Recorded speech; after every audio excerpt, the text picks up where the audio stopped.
The morning light seeped through the slits in the blinds, painting streaks on my old oak parquet floor. I reached over to the bedside table for my glasses, feeling the familiar ache in my joints. 67 was no joke, especially for someone who'd spent most of his life on construction sites. Putting on my glasses, I looked at the photograph in the simple wooden frame. Catherine was smiling at me from the photo the same way she had smiled for the last 35 years of our life together, warmly and a little slyly, as if she knew something I didn't. "Good morning, Kathy," I murmured, as I had done every morning for the last 10 years since her death. I got out of bed and headed to the bathroom, where I was greeted by my reflection in the mirror, a tall, still sturdy man with short-cropped gray hair and deep wrinkles around his eyes. Wrinkles from laughing, as Catherine had said, though in recent years there had been less and less reason to laugh. Walking down to the kitchen of my two-story house in a quiet Louisville neighborhood, I put on the kettle and pulled a box of oatmeal from the cabinet. Regularity and order were what kept me sane after Catherine left. Breakfast at 7, lunch at 1 o'clock, dinner at 6. In between, work in the garden, reading technical magazines, sometimes meetings with former colleagues in the construction company, which I sold 5 years before retirement for a very decent sum. After breakfast, I went out to the backyard with a cup of tea. It was a fresh May morning, but I could already feel the summer heat approaching. My gaze fell on the baby swing that had been installed 3 years ago, especially for my grandson. Ezra loved that swing.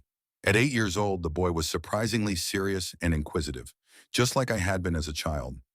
I wonder if Elspeth will bring him back this weekend, I thought, remembering the last conversation I'd had with my daughter. As usual, the conversation had ended with her hints of financial difficulties and my promise to think about it. I sighed. How things had changed between us since Catherine's death. When Elspeth was little, she was Daddy's little girl, following me everywhere, asking me to talk about building skyscrapers and bridges, proudly introducing me to her classmates. "My daddy builds cities," she would say, and her voice would ring with genuine admiration. I remembered teaching her to ride a bicycle, bringing her to the construction site for the first time, putting a tiny safety helmet on her blonde curls. And then something changed. Perhaps it started in high school, when Elspeth began socializing with kids from wealthier families. She began to feel ashamed of her builder father, my calloused hands and simple clothes. Catherine tried to smooth over these changes, to stand as a buffer between us. She had always been the peacemaker in the family. "She's just looking for herself, Tor," my wife would say when I complained about my daughter's aloofness. "Give her time." But time only made things worse. Elspeth went off to college and returned with a degree in art history and manners she thought befitted a member of the cultural elite. She began to call me old-fashioned and down-to-earth, constantly contrasting my world with hers, progressive and intellectual. I took a sip of my cooled tea. Maybe I really had been too hard on her. Maybe I should have encouraged her hobbies more, even if they seemed like a waste of time to me. Catherine always said I was too stubborn, too clearly dividing the world into black and white. A phone call snapped me out of my musings. I reluctantly went back into the house and picked up the phone. "Dad?" Elspeth's voice sounded unusually friendly. "How are you?" "I'm fine," I answered, immediately alert. Such a tone usually presaged another request for money. "Listen, I wanted to ask," she began, pausing for what should have sounded like hesitation. But I knew that tactic all too well. "Ocean and I are thinking about buying a new minivan. You know, for the family, for Ezra. The old one's a wreck." I chuckled mentally. "The old minivan was bought 3 years ago, and I paid half of the cost myself." "What happened to the old one?" I asked in a neutral tone. "Oh, Dad," Elspeth's voice had a hint of irritation in it. "It's always breaking down. And then it's too small. Ezra's growing up. He has so many things now. Sports equipment, musical instruments." "Ezra plays musical instruments?" I wondered. "What kind of instruments?" The pause on the other end of the line lingered. "Well, he's about to start.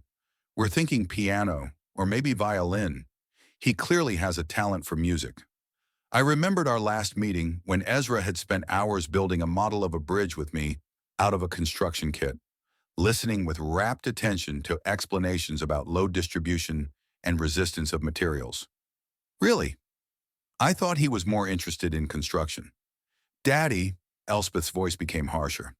You see him once a month. I think I know my son better than that. I held back the answer that was about to roll off my tongue. There was no point in arguing. Ezra really is her son, though sometimes I thought my grandson looked more like me than my own daughter. So what about the car? Elspeth returned to the subject. We need about $15,000 for a down payment. I'll think about it, I replied with my standard phrase. Dad, Elspeth's tone became almost pleading. We need to know now. The dealer is only holding this model for us until the end of the week. Okay, I'll give you an answer tomorrow, I said, knowing this would inevitably lead to conflict. I need to check on the status of the accounts. With a snort, Elspeth said goodbye. I hung up the phone and sank heavily into my chair. The status of the accounts. As if I didn't know every digit by heart. My engineering mind had always had a penchant for accuracy, and finances were no exception. Over $12 million from the sale of the company, plus retirement savings, plus a house valued at $1.5 million. I could buy my daughter a whole fleet of minivans if I wanted to. But it wasn't about the money. It was the fact that Elspeth never asked my advice, never sought my opinion. Only my bank account. My gaze fell on a photo on the mantelpiece, a picture from 3 years ago of the three of us. Myself, Elspeth, and little Ezra at the amusement park. Elspeth was smiling at the camera, but her eyes were empty. Ezra, on the other hand, was looking at me with genuine delight. We had just ridden a roller coaster, and the boy was thrilled that his grandfather had been brave enough for such an adventure. When Elspeth married Ocean Haggard 10 years ago, I immediately sensed something amiss. This young man with the ambition of an artist but no talent, with pretensions to intellectualism but no depth of thought, seemed to me the perfect manipulator. Catherine, however, urged me to give her son-in-law a chance. He makes Elspeth happy, she said. I doubted that the daughter is really happy, but argue with a dying wife could not. Catherine left 2 months after the wedding, and her last days were overshadowed by my quarrels with my son-in-law. After Catherine's death, Elspeth and Ocean began treating me like an ATM. At first the requests were rare and reasonable. Help with a down payment on a small house, paying for health insurance when Ocean was having trouble with his job. I never said no, seeing it as a way to keep in touch with my only daughter. But gradually the requests became more brazen and more frequent. A new car, home renovations, private school for Ezra, even though the public school in their neighborhood was considered one of the best. More and more often I heard my daughter say, "You want your grandson to have the best, don't you?" Ezra, the only ray of light in my current life. The boy inherited my curiosity and practical mindset, though my parents seemed oblivious to it, trying to push him into the world of art and creative expression. Ezra reached out to me, asking questions about how things worked, enthusiastically accepting gifts of constructors and experiment kits. Lately, though, Elspeth and Ocean had increasingly found excuses to cancel my visits or reduce the time I spent with my grandson. Ezra's tired. Ezra has extra classes. Ezra needs to study for a test. I suspected the real reason was my refusal to fund another spouse's whim. The final straw was a conversation overheard a month ago. I'd stopped by unannounced to drop off a new modeling kit for Ezra and heard Elspeth saying to her husband in the kitchen, "He's getting more and more uncooperative. I think we should remind him that access to his grandson is a privilege, not a right." Ocean's response was even more cynical. "If he won't help us financially, why should we put up with his boring visits? Ezra's already too caught up in all this engineering nonsense." I quietly placed the gift by the door and left without making my presence known. That night was the first time I seriously considered changing my will. Shaken out of my memories, I glanced at the clock. It was almost 10 o'clock. Time to get ready. I had an appointment today with Frederick, my old friend and lawyer. Perhaps it was time to discuss setting up a trust for Ezra that would provide the boy with financial independence when he reached adulthood, and one that would be beyond the reach of his parents. I rose from my chair, feeling an uncomfortable heaviness in my chest. Not from heart trouble. My heart, fortunately, was fine. The heaviness was from the realization that my relationship with my daughter seemed beyond repair. Catherine would be disappointed, but sometimes I thought, you have to admit defeat in one battle to win the war. And now my grandson's future was at stake. The meeting with Frederick took place in his office in downtown Louisville. A familiar face from my youth, he had become not just my lawyer, but one of the few people I truly trusted. When I told him about the situation with Elspeth and Ocean, he nodded understandingly. Torvald, such cases are not uncommon, he said, leaning back in his leather chair, especially when we're talking about sums like yours. But before you take drastic steps with the will, maybe you should try to have a frank talk with your daughter. I shook my head. Tomlin, Fred, you know I'm not a master of conversation, especially not about feelings. Decades of friendship with you prove that, he grinned. But think about it. This is your only daughter, and Catherine would like you to find common ground. I knew he was right. Catherine had always favored openness and honesty in family relationships. Unspoken grievances are the surest path to estrangement, she used to say. Okay, I'll give it a try, I agreed reluctantly, but I'd still like to start the process of setting up a trust for Ezra, just in case. Frederick nodded and began to explain the legal intricacies of such a decision. I listened, half listening, thinking about the upcoming conversation with my daughter. What would I say? How will I explain that her behavior is hurting me? That I felt used? On the way home, I stopped at the supermarket. Looking over my shopping list, I noticed that I had included Ezra's favorite sweets, chocolate bars with caramel. I've always kept a supply of his favorite treats at home for his visits, but lately those visits were becoming less and less frequent. Putting the bars back on the shelf, I felt a strange emptiness inside. Elspeth called the next day while I was eating breakfast. So, Daddy, have you thought about the car? Her voice sounded impatient. Hafronarm. Good morning, Elspeth, I answered. Yes, I have thought about it. And before we discuss the car, I'd like to meet and talk. About what? There was wariness in her tone. About us. About our relationship. Dad, I don't have a lot of time for that kind of talk right now. Ezra's schedule is packed to the brim, and I have to drive him to all these classes. That's fine, I interrupted. Bring him to my place on Saturday. He can play in the yard, and you and I can talk. There was a pause during which I could almost physically feel Elspeth frantically searching for an excuse. All right, she said at last, but not for long. What about the money for the car? Ha ha, we'll discuss it when we meet, I said firmly, and hung up without waiting for any objections. Saturday was sunny and warm. I spent the morning cleaning the house and cooking dinner, baking chicken legs and potatoes, just like Ezra liked. By 2 o'clock, everything was ready, and I sat on the porch waiting for my daughter and grandson to arrive. They were 40 minutes late. Elspeth didn't even apologize, just irritably mentioned the traffic on the highway. Ezra rushed to me as soon as he got out of the car. Grandpa, he shouted, hugging me. I missed you so much. I got so much new stuff. I built a model rocket from that kit you gave me, and it actually flew. Not very high, but still cool. I missed you too, baby, I replied, feeling the warmth in my chest. Tell me all about the rocket, and I made your favorite lunch. We're not staying for lunch, Elspeth said sharply. Ezra has a piano lesson at 5. Her grandson's face instantly drooped. But Mom, I want to stay with Grandpa. You promised me no lessons today. Elspeth pressed her lips together. Go play in the backyard, Ezra. Grandpa and I need to talk.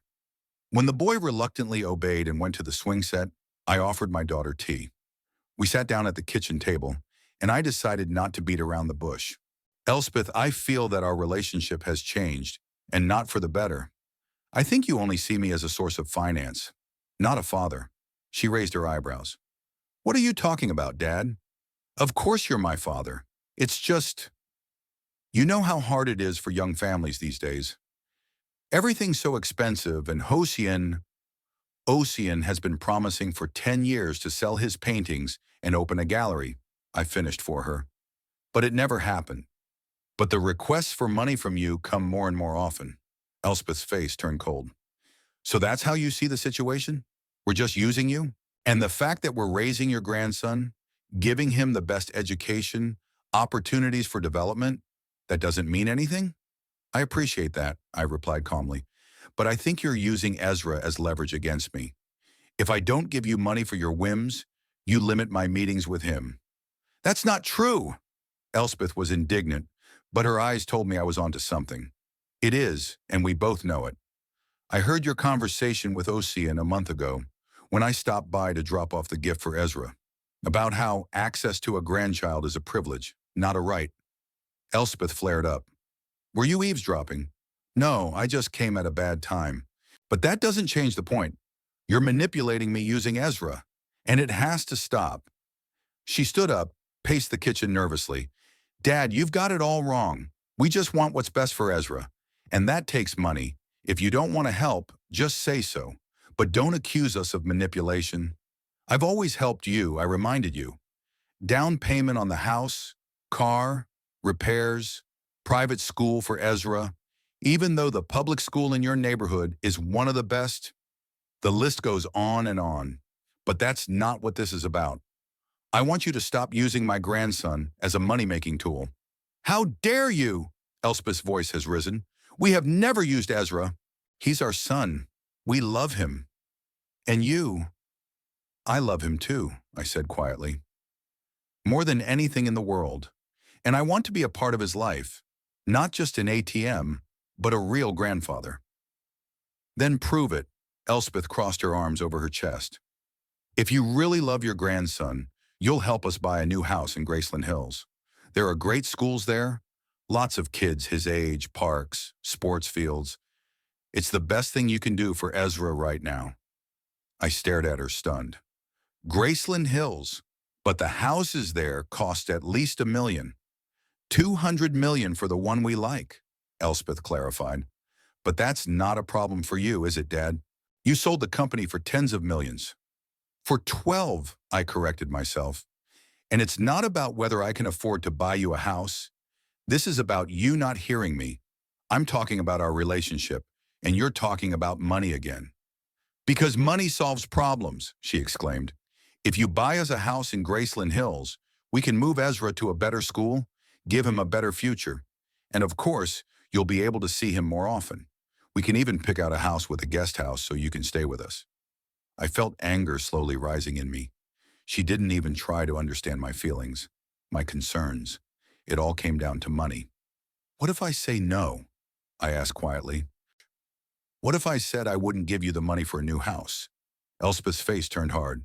Then I'll be very disappointed, Papa. And I'm afraid we're going to have to reschedule your meetings with Ezra. He's got a very busy class schedule as it is, and it's taking a long time to get to you. So it's an ultimatum, I said. Either I buy you the house for $1,200,000, or you limit my visits with my grandson. It's not an ultimatum, Elspeth objected, but her eyes said otherwise. It's just reality. We all have limited time and resources. We have to prioritize. I looked at my daughter and didn't recognize her. Where was the little girl who looked at me with delight when I showed her how simple machines worked? Who came running to me with her problems and joys? Who cried on my shoulder when her first boyfriend dumped her?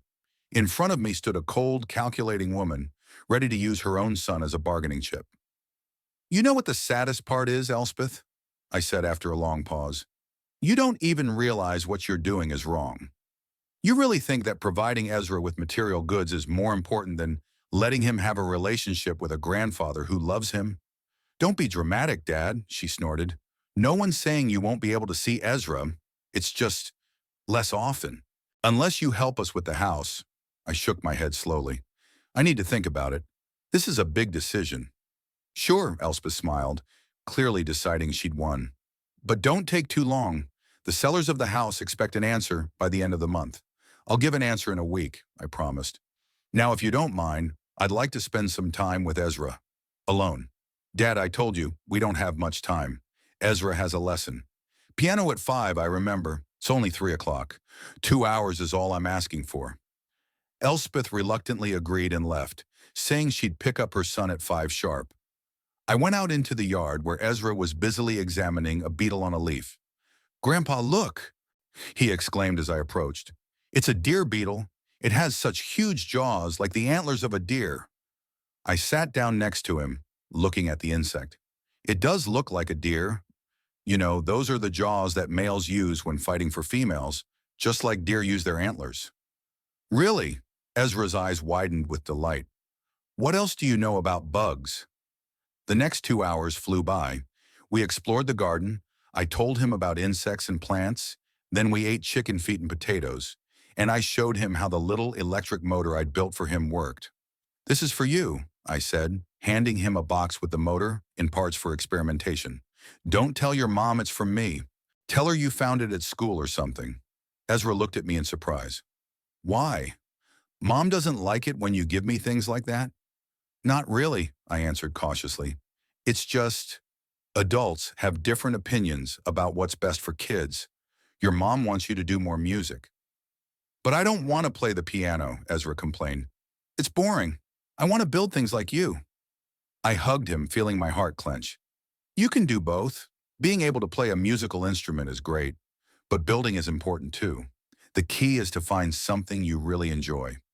When Elspeth came to pick up Ezra, the boy had already hidden my gift in his backpack.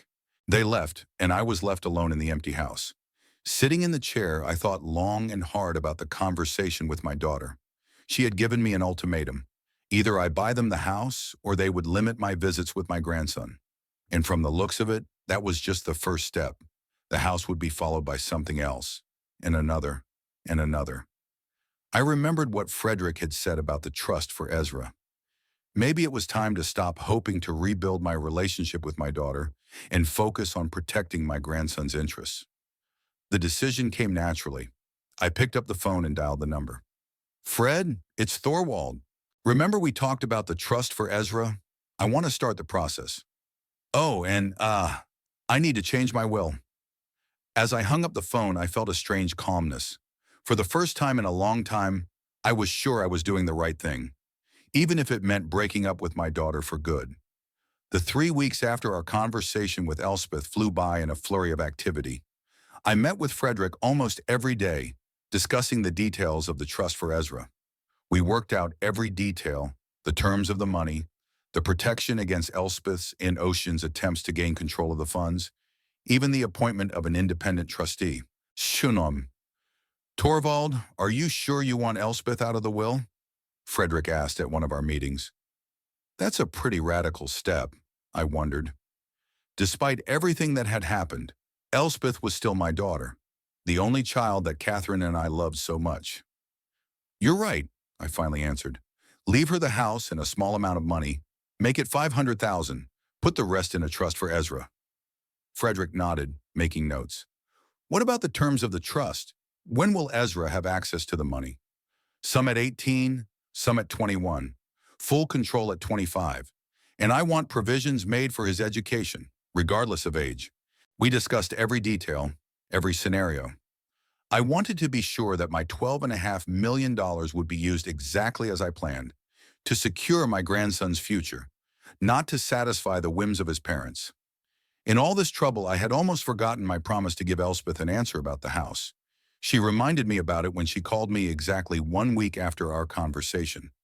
"Daddy, you promised to think about the house?" she said without preamble. "The sellers are waiting to hear back." "I haven't made a final decision yet," I replied, though in fact I had already made a decision. "I need a little more time." "Shakadwam." "But Daddy," she said with a pleading tone in her voice, "we could miss out on this house. It's perfect for us and it's a bargain. $1,200,000 is a bargain?" I grinned.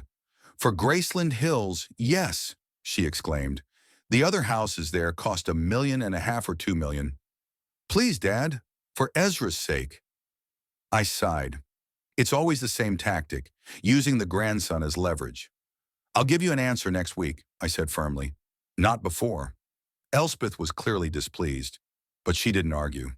Before hanging up the phone, she mentioned, as if by the way, Ezra's birthday is coming up. He's turning 9. We're planning a little party at home." My heart twitched. Ezra's birthday was one of the most important days of the year for me. He and I usually spent the whole day together, going to the amusement park, the zoo, or just playing with building blocks at my house. "When's the party?" I asked. "I'd like to come early so I can spend some time with him before the guests arrive." "I'll send you an invitation in the mail," Elspeth replied. "It will have all the details." After that conversation, I started thinking about a gift for Ezra. Last year, I had gotten him a radio-controlled car kit, and we had spent the whole day building it together. This year, I wanted something special. Maybe a telescope? Ezra's always been interested in the stars, So we decided on a telescope.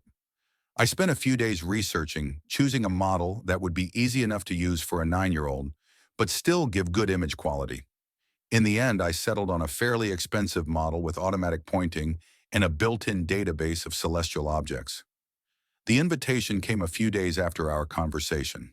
A simple postcard with a picture of a space rocket. Ezra had always loved everything related to space. The time and date written inside was Saturday, May 14th, 3 o'clock in the afternoon. I smiled, imagining how happy my grandson would be with my gift. By then, all the documents for the trust were ready. All that remained was to sign them. Frederick brought the papers to my house, and we spent the evening going over each item. "That's it," Frederick said when I had put the last signature. "Now your fortune is protected from frivolous spending and guaranteed to go to Ezra when he grows up." "What about Elspeth?" I asked. "When will she know about the changes?" "We're not legally obliged to inform her now," Frederick replied. "She won't know about the trust until after your death. Unless, of course, you want to tell her before." I hesitated. Part of me wanted to use this as leverage against Elspeth, to show that her manipulations had consequences. But the other part realized that it would only exacerbate the conflict. "I'm not going to say anything yet," I decided. "We'll see how our relationship develops." Ezra's birthday was in a week, and I was fully immersed in the preparations. I ordered festive packaging for the telescope, bought a book about stars and planets to complement the gift. I even prepared a little speech in which I wanted to tell my grandson about the importance of following your passions and not being afraid to be different. 3 days before the party, I called Elspeth to finalize the details. "Say, should I bring anything but a gift?" I asked. "Maybe food or drinks for the guests?" "Don't worry, Dad. We'll organize everything," she answered. "By the way, have you decided on a house yet?" I sighed. It's always the same. Money, money, money. "No, Elspeth. I'm not buying you a house in Graceland Hills," I said firmly. "It's too expensive. And frankly, you don't need it right now. Your current house is perfectly adequate for a family of 3. There was a long pause on the other end of the line. "Well, it's a pity," she said icily. "That's too bad. I thought you really cared about your grandson's future." "I do," I said firmly. "More than you can imagine. But buying a house for $1,200,000 is not caring. It's indulging your and Ocean's ambitions. You want to live in an upscale neighborhood not for Ezra, but for your own status." "How dare you?" Elspeth flared up. "You don't understand anything about raising children. You never did. Even when I was little, you were always busy with your work, your bridges and buildings. It wasn't fair, and we both knew it. I always made time for Elspeth, even during the busiest periods. But it was pointless to argue. "I won't discuss the past," I said calmly. "My decision about the house is final, but it has no bearing on my relationship with Ezra. I'll be glad to see him at his birthday party on Saturday." Elspeth said goodbye abruptly and hung up the phone. I sensed that our conversation wouldn't just end, but I didn't expect what happened next. On the eve of my birthday, when the telescope was packed and standing in the hallway ready for tomorrow's party, my phone rang. It was Elspeth. "Daddy," she began without preamble, "I'm calling to tell you that you don't need to come tomorrow." I was stunned. "What? Why?" "We've decided to make the party just for the kids and their parents," she replied. "It's better for Ezra. He'll be able to socialize better with his peers without distractions." "Distractions?" I repeated, not believing my ears. "You're calling me a distraction at my own grandson's birthday party?" "You know what I mean." Her voice sounded cold and detached. "Kids socialize better in their own circle, without older relatives." I felt the anger rising in me in a wave. "This is about the house, isn't it? You're punishing me for refusing to buy you a house in Graceland Hills." "Not everything in the world revolves around you, Dad," Elspeth snapped. "We just want Ezra to have a normal birthday party with his friends without the stress." "What stress?" I asked, feeling my heart clench. "Between us? Or between you and your conscience?" "You know what?" she said, a hint of irritation in her voice. "Think what you want. The fact is, you won't be at the party tomorrow. I can bring Ezra over to your place on Sunday if you want, for a couple hours." "Does Ezra himself know I won't be at his birthday party?" I asked, trying to remain calm. A pause, short but telling. "We'll explain it to him. He'll understand." "I doubt it," I said quietly. But do what you think is right. Just remember, Elspeth, every decision has consequences. Is that a threat? Her voice turned icy. No, I answered. Just a statement of fact. Hanging up the phone, I sat motionless for a while, looking at the packed telescope. Suddenly, I smiled. Not with joy, of course, from the realization that I had made the right decision in changing my will and setting up a trust for Ezra. Elspeth and Ocean had just proven that they didn't deserve a dime of my fortune. The next day, while a party was being held at my daughter's house to which I was not invited, I sat in Frederick's office and discussed the details of my conversation with Elspeth. They're using a child as a weapon. Frederick shook his head. It's disgusting. And stupid, I added, because it only made me realize that I had made the right decision. Are you going to tell them about the trust? Frederick asked. I hesitated. Not yet. Let them think they're on track, that they're in control of the situation. On Monday, Elspeth brought Ezra to me, as promised. The boy was depressed and didn't understand why I didn't come to his birthday party. Mom said you were busy, he said, hugging me, but I knew you would have come if you could have. I didn't dissuade him. There was no reason to involve a child in adult conflicts. Of course I would, I answered, hugging him back tightly, and I have a present for you. When Ezra saw the telescope, his eyes widened with delight. A real telescope, he exclaimed. It's computer-controlled. It's the coolest thing in the world. We spent the afternoon studying the telescope, reading the manual, and planning the evening's observations.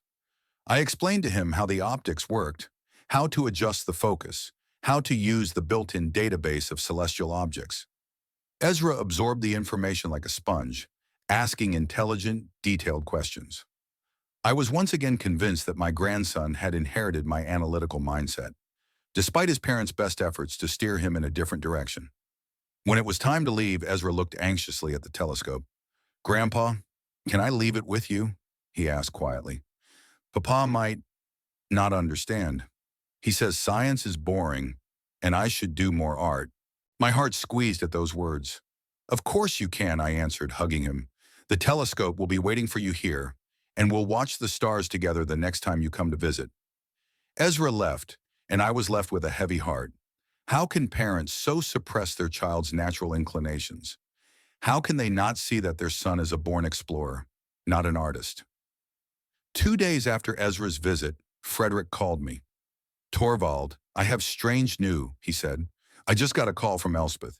She somehow found out about the trust and the changes in your will. I frowned.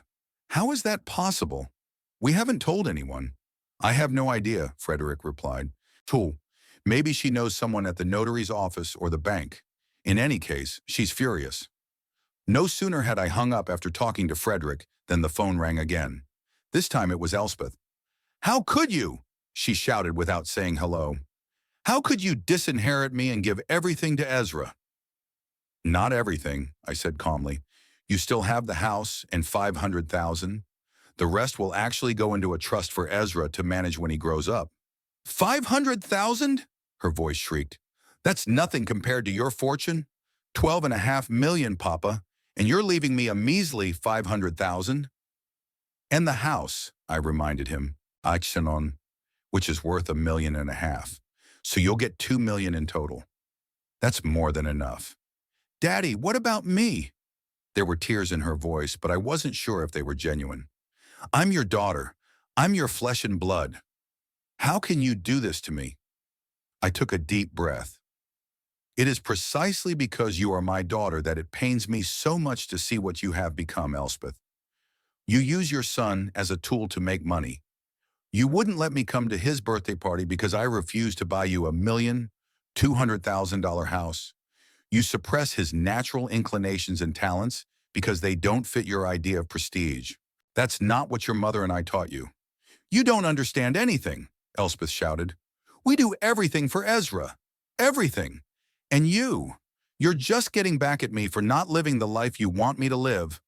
I'm not taking revenge, I replied quietly. I'm protecting my grandson's future. The trust will provide him with an education and financial independence when he grows up. He'll be able to choose his own path, without you and Ocean looking over his ambitions. You will regret this, Elspeth's voice grew menacing. I swear you will regret it. You will never see Ezra again. Never. If you're using a child as a weapon in our conflict, then you're only confirming my decision, I said, feeling my heart ache at her words. You don't know what I'm capable of yet, Elspeth hissed and hung up the phone. I sank slowly into the chair, feeling a strange mixture of sadness and relief. Sadness that my relationship with my daughter seemed to be hopelessly damaged, and relief that I'd still managed to protect Ezra's future before it was too late. The phone rang again. I picked it up, preparing for another tirade from Elspeth, but it was Frederick. Torvald, his voice sounded worried. Elspeth just called me. She's threatening to contest the will, claiming you're incapacitated. She says you're going senile, and you don't know what you're doing. I laughed out loud. It was so ridiculous that it didn't even hurt. Let him try, I replied. There's nothing wrong with my head, and any medical examination will prove it. I think so too, Frederick agreed, but be prepared that she won't stop there. Such conflicts can take very ugly forms. I'm ready, I said firmly. For Ezra's sake, I'm willing to go through all of this. I hung up the phone and walked to the window. In the backyard were the swings I had set up for Ezra. It was empty now, creaking slightly in the wind. I didn't know when I would see my grandson again, or if I would ever see him again. But I knew I had done the right thing. $12.5 million was waiting for Ezra when he grew up, and no one could change that. The week after our conversation with Elspeth passed in oppressive silence. She didn't call, she didn't write, she didn't bring Ezra. I tried calling her several times, but she wouldn't pick up. I finally left a message on her answering machine, asking her to at least let me talk to my grandson, but there was no response. On Friday, I got a call from Frederick. Torvald, the situation is getting complicated, he said without preamble. I received a letter from the lawyer Elspeth and Ocean. They demand an examination of your capacity and intend to challenge the changes in the will. I sighed. I had expected something like this, but the news still stung. On what grounds are they demanding an examination? I asked. I don't have any health problems, neither physical nor mental. They claim that you've been showing signs of dementia lately, Frederick replied. Allegedly, you've become forgetful, confused about dates. Sometimes you don't recognize people you know. That's nonsense, or I resented it. I don't have anything like that. I know, Frederick reassured me, but they can find witnesses to corroborate their words. Perhaps a neighbor or someone you know who will agree to testify for a certain amount of money. I've been thinking. There were no people among my neighbors or acquaintances who would be willing to do such a thing, but Elspeth and Ocean had their own connections, their own circle of contacts. They might well have found someone willing to lie under oath. What do you suggest? I asked. For starters, get an independent medical examination, Frederick replied. The sooner the better. We'll present the results to the court if it comes to that. It would also be a good idea to collect testimonies from people who have regular contact with you and can attest to your sanity. Good, I agreed. Organize an examination, and I'll make a list of potential witnesses. After my conversation with Frederick, I sat in my chair for a long time, staring at the picture of Ezra on the mantelpiece. The boy was smiling, holding a model of the bridge we had put together. That picture had only been taken a month ago, and now I couldn't even talk to him on the phone. The thought that Elspeth and Ocean might be turning Ezra against me was unbearable. What are they telling him? That his grandfather is a crazy old man, that he doesn't want to see him, or maybe that I've traveled somewhere far away. The next day I went to the electronics store and bought a new smartphone with a prepaid SIM card. My plan was simple. Give the phone to Ezra so we could communicate directly without his parents knowing. I realized that this was not the most honest method, but in this situation I had no choice. I needed to be able to talk to my grandson, to explain the situation to him on a level he could understand, to make sure he didn't believe the lies Elspeth and Ocean might be spreading about me. The problem was how to get the phone to Ezra. I couldn't just show up at their house. They wouldn't let me in. I couldn't send a package, they'd intercept it. The only other option was school. I knew where Ezra went to school. Oak Ridge Elementary School was a 15-minute drive from their house. I had picked up my grandson from there a few times when Elspeth and Ocean were busy. The teachers knew me as Ezra's grandfather, But I couldn't just go to the school and ask to see him. The administration must have received instructions from Elspeth not to let me see the child. I needed a helper, someone I could trust. I thought of Margaret, the mother of Ezra's classmate. We had met at a school event, and she seemed like a reasonable and friendly woman. We even exchanged phone numbers. Her son and Ezra were on the same soccer team, and sometimes there was a need to coordinate trips to practice. I called Margaret and asked for a meeting. She agreed to meet at a coffee shop near the school. I have a difficult situation with my daughter and son-in-law, I explained as we sat down at a table. They won't let me see Ezra because of a conflict over money. I don't want to drag you into our problems, but I need to be able to talk to my grandson once in a while so he knows that I haven't forgotten about him and that I love him. Margaret listened to me carefully. I heard from Danny that Ezra's been very sad lately, she said. He asked why Ezra wasn't coming to soccer practice anymore. They took him off the soccer team? I wondered. Ezra loves soccer. It was one of the few sports his parents encouraged.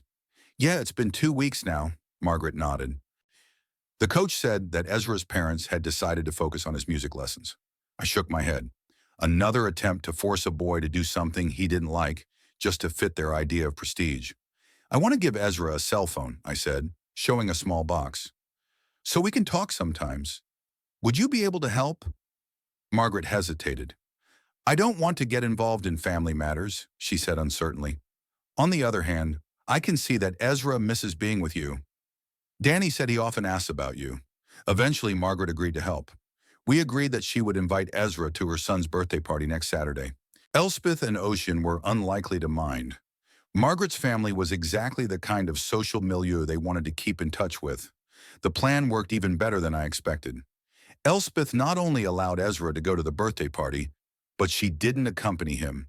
She obviously had other plans for the day. Margaret picked Ezra up from home and brought him to the party, during which she discreetly handed him my gift, a box with a phone and a short note explaining how to use it and why it should remain our secret. That evening of the same day, Ezra called me. Grandpa? His voice sounded quiet and a little scared. Is that really you? Yes, baby, it's me, I answered, feeling a lump come up in my throat. How are you? I'm fine, he said uncertainly. Grandpa, why don't you come anymore?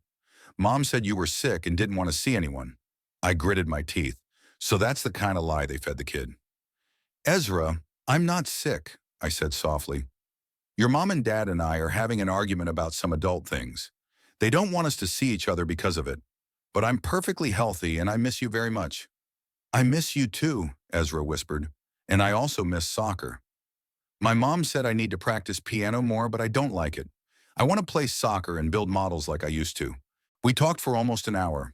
Ezra told me that Elspeth and Ocean had really tried to turn him against me, saying that I had become weird and forgetful, that I supposedly didn't recognize Ezra the last time I saw him. It was all a lie, but the kid couldn't know that. You have to hide that phone so they won't find it, I said at the end of the conversation, and call me when you're alone. I'll always answer. And remember, no matter what they say, I love you and will always be there for you, even if I can't see you in person. After that conversation, I felt a little better. At least now I had a connection with my grandson. But the situation with Elspeth and Ocean continued to deteriorate. 3 years flew by like a day. Sometimes sitting in my workshop, working on another piece of wood, I would catch myself thinking that I hadn't noticed how much time had passed. My life had changed, but I remained in my home in Louisville, even though Elspeth persisted in suggesting that it was more appropriate for a person of my age. That is, a nursing home. Of course, she had her own agenda. She wanted my house, which had only increased in value over the years. I set the chisel aside and ran my hand over the smooth surface of the wooden box I was making for Ezra. Carpentry had become my new hobby. At first, I signed up for a class at the local retirement center just to occupy my time. But gradually, I got so involved that I set up a real workshop in my garage. It turned out that my engineering skills were perfectly applicable to working with wood, accurate measurements, understanding the structure of the material, being able to plan the process from start to finish. Tomorrow was Wednesday, one of my days with Ezra on the official schedule. After all the court battles and mutual accusations, the judge made a decision that neither Elspeth nor I were happy with, but that we were both forced to accept. I got the right to see my grandson twice a week, on Wednesdays after school and on Saturdays from 10 in the morning to 6 in the evening. The process was grueling. Elspeth and Ocean did their best to portray me as an inadequate old man suffering from dementia. They provided the court with false medical reports, testimony from witnesses who had allegedly seen my strange antics. But thanks to Frederick and his brilliant work, we shattered their arguments. The medical examination confirmed that I am perfectly healthy and capable, and their witnesses could not withstand cross-examination. The court not only dismissed their lawsuit to declare me incompetent, but also established the order of my communication with Ezra, recognizing that Elspeth and Oceane's attempts to limit our communication were harmful to the child. Of course, they were furious, especially when they realized they couldn't change my mind about the will. $12.5 million was safely protected in a trust for Ezra, and no court could change that. The ringing of the phone interrupted my musings. I wiped my hands clean of wood dust and answered it. Minus Mr. Bramfield? This is Janet, secretary to the principal of Oak Ridge High School. I'm calling to let you know that Ezra has an unscheduled orchestra rehearsal after school tomorrow, so he won't be able to be at your place until 5 instead of the usual 3. I suppressed a sigh. It happened regularly. Elspeth and Ocean were always finding ways to cut my time with my grandson short. Unscheduled rehearsals, extra classes, urgent doctor's appointments, it all happened to fall on my days with Ezra. Thank you for the information, Janet, I replied politely. There was no point in arguing with the receptionist. She was only relaying a message. I'll be expecting Ezra by 5. Hanging up the phone, I went back to work on the box. It was to be a special gift for Ezra's 11th birthday, which was approaching. I carved constellations into the lid. My grandson's fascination with astronomy had not gone away, despite Elspeth's and Ocean's attempts to steer his interests into more prestigious fields. Over the past 3 years, I have watched my grandson grow and change. Despite his parents' pressures, he has retained his inquisitiveness and practical mindset. Of course, he had to make compromises. He played the piano like Elspeth wanted, but he also secretly built model robots and read books on physics. He learned to live a double life, one at home and one with me. Our relationship grew even stronger after all these trials. Ezra understood what was going on, even though I tried not to speak ill of his parents. But he saw how they treated me, heard them talking when they thought he wasn't listening, and drew his own conclusions. The cell phone I'd given him 3 years ago still served us for secret conversations. Ezra had learned to hide it so that Elspeth and Ocean never once found the device. He called me almost every night telling me about his day, about school, about his new discoveries. On Wednesday, Ezra really didn't arrive until 5. Ocean had brought him, silently parked in front of my house, nodded to me through the window, and drove away without even saying goodbye to his son. That was our new norm. Minimum contact, only when necessary. Grandpa, Ezra rushed to me as soon as he got out of the car. At almost 11 years old, he'd grown a lot, but he was still a skinny boy with serious eyes. Hey, kid, I hugged him, feeling my heart fill with warmth. How was rehearsal? Ezra rolled his eyes. What rehearsal? There was no rehearsal. They just took me to the dentist for a routine checkup. My mom said it would be more convenient than rescheduling it. I didn't comment. We both knew it was a lie, but there was no point in discussing it. Okay, the important thing is that you're here, and I have something you'll like. I took him to the workshop and showed him the telescope. Not the one I'd given him for his 9th birthday. Elspeth had accidentally broken it shortly after our conflict, but a new, more powerful one that I'd bought especially for our meetings. It's a clear night tonight, so we can watch the stars after dinner, I said. I also found an interesting book about space technology. I think you'll like it. Ezra's eyes lit up. At 10, almost 11, he was already seriously interested in science and technology, especially space. Elspeth considered it a cute little kid's hobby and waited for him to outgrow it and pursue something more prestigious. She still didn't realize that her son was a born engineer, just like his grandfather. Our evening went as usual. First dinner, I learned to cook a few dishes that Ezra loved. Then talk about school, science, books. Then we went out to the backyard and set up the telescope. The sky was amazingly clear for May, and we were able to see Saturn and its rings. Grandpa, I've decided what I want to be, Ezra said suddenly, still looking through the telescope. An astronaut engineer. I want to design spaceships and maybe even fly them. I smiled. Of course, his dreams could still change many times over, but I was pleased with his passion. That's a wonderful goal, I said, and I'm sure you can achieve it if you work hard and thus study. Mom says it's not serious, Ezra sighed. She wants me to be a lawyer or a doctor, or at the very least, a businessman. Your mom only wants the best for you, I said carefully, trying not to criticize Elspeth in front of my son. But ultimately, life is yours, and only you can decide what will make you happy. Ezra nodded, going back to watching the stars. We were silent for a while, just enjoying the moment. Saturday, Ezra spent the whole day at my place.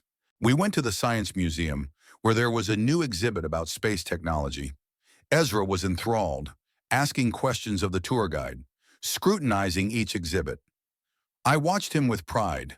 Despite Elspeth and Ocean's attempts to steer his interests in another direction, his natural inclination towards science and technology only grew stronger. After the museum, we had lunch at a small cafe, where Ezra told me about his progress in school. He was one of the top students in his class, especially in math and science. Even the piano playing that Elspeth forced on him became more interesting when he discovered the connection between music and math. You know, Grandpa, he said as we drove home, sometimes I think about what it would be like if you and I lived together. Wouldn't that be nice? My heart squeezed. I had often thought about it too, especially in the first months after our conflict with Elspeth. But I knew it was impossible. It would be great, I agreed, but you belong with your parents. They love you, Ezra, even if they don't understand sometimes. Ezra nodded thoughtfully. I know they do. It's just that sometimes it's easier. You don't force me to be someone else. The words touched me to the core. There was a sincerity in them that you can only hear from a child. That evening, when Ocean came to pick Ezra up, I noticed that the boy hesitated a little before getting into the car. See you Wednesday, Grandpa, he said as he hugged me goodbye. I'll call you tonight. I watched the car drive away and thought about the strange twists of fate. 3 years ago, I was sure I had lost both my daughter and my grandson. Now, despite Elspeth and Ocean's attempts to keep us apart, my bond with Ezra had only grown stronger. Back in the house, I headed to the workshop to finish the box for Ezra's birthday. Working with wood calmed me, allowed me to organize my thoughts. In those 3 years, I found a new rhythm to life. In addition to carpentry, I started attending meetings of the local retirement club. At first just to occupy my time, but gradually I found friends there. Active people of my age who were not going to spend the rest of their lives in a rocking chair. I became especially close to Eleonora, the widow of a physics professor who shared my love of science and technology. We often went together to exhibitions and lectures, discussed books, and sometimes just walked in the park. She didn't replace Catherine for me. No one could replace her, but she made me feel less lonely. Eleanor understood the complexity of my relationship with my daughter. She herself had had a difficult experience. Her son had been estranged from her for years because of a family conflict, and only recently had they begun to reconnect. Sometimes you just have to give it time, she said. People change, situations change. Maybe someday Elspeth will realize that family is more important than money. I nodded, but deep down I doubted it. Elspeth had changed too much, gone too far. She didn't just want money, she was ready to declare me crazy, to strip me of my freedom and dignity for the sake of an inheritance. Such things are not easily forgiven, if at all. But I learned to live with that pain, and I learned to find joy in other aspects of life. In my conversations with Ezra, in my new friends, in my hobbies. I stopped expecting Elspeth to change, stopped hoping for reconciliation. Instead, I focused on what I could control: my health, my time with my grandson, protecting his future.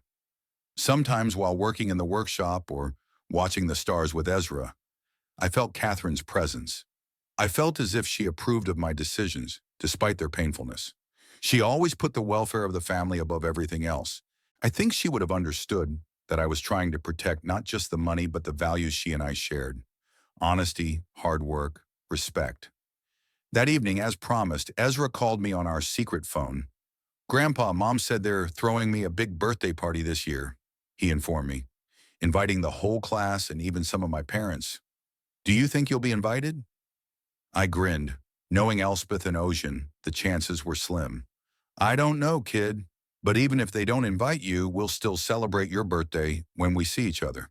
I already got you a present." "You do?" Ezra perked up. "What is it?" "It's a surprise," I smiled. "But I think you'll like it."